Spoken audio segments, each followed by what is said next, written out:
પોરબંદરના માધવપુરના ચિંગરિયા ગામે તળાવ ઊંડું કરવાના નામે રેતી ચોરીનું કૌભાંડ બહાર આવ્યા બાદ ભીનું સંકેલી લેવા રેતી ચોરો મેદાને આવ્યા છે।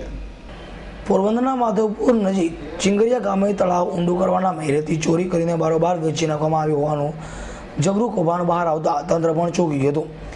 ફરિયાદના આધારે ખાણ ખનીજની ટીમે સ્થળ તપાસ કરતા રેતી ચોરી થઈ હોવાનું બહાર આવતા માપણી પણ કરવામાં આવી હતી। તેમ છતાં આજ દિન સુધી રેતી ચોરો સામે કોઈ જાતના પગલાં ભરવામાં આવ્યા ન હોવાથી ચિંગરિયા ગામના ખેડૂતો અને આગેવાનો આક્રોશની લાગણી જોવા મળી છે। અને રેતી ચોરીના કૌભાંડનું બિલો સંકેલવા જોઈએ તે પહેલા કસૂરવારો સામે પોરબંદરના જિલ્લા કલેક્ટર સહિત રાજ્યના મુખ્યમંત્રી સુધી રજૂઆતો કરવામાં આવી છે અને પગલાં ભરવાની માંગણી કરવામાં આવી છે। આમ તો પોરબંદર ખાણ ખનીજ વિભાગ કચેરીની પહેલેથી લાપરવાહી જોવા મળે છે, જેના લીધે માધવપુરમાં હજારો ગેરકાયદેસર ખાણો દ્વારા સરકારીને પડતર તેમજ ગોચર જમીનને ભૂમાફિયાઓ દ્વારા ચારણી કરી નાખવામાં આવી છે અને ન ચાંકી શકાય તેટલી હદી આ પથ્થરોની ખાણો દ્વારા મોટા પ્રત્યે ખનીજ ચોરી થઈ ચૂકી છે। મારું નામ દિલીપભાઈ ઝવેરનાથ ધર્મનાથી।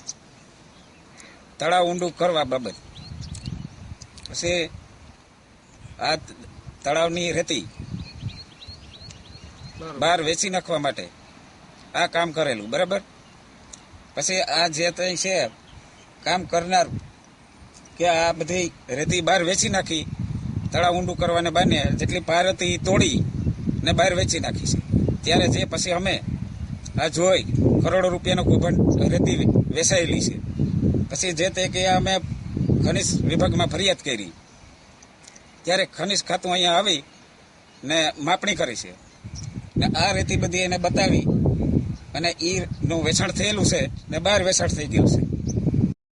આજ રોજ અમો મોજે ચિંગરિયા ગામમાં તળાવ ઊંડું કરવાના કામમાં ચાલતા ભ્રષ્ટાચાર અંગેની ફરિયાદ મળતા તપાસ માટે આવ્યા હતા।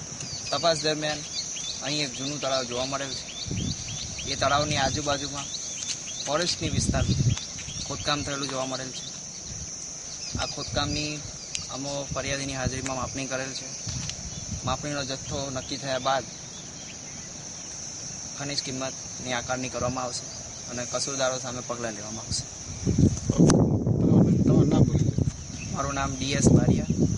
હું ખાણ ખનીજમાં ભૂસ્તરીય મદદનીશ તરીકે ફરજ બજાવું છું।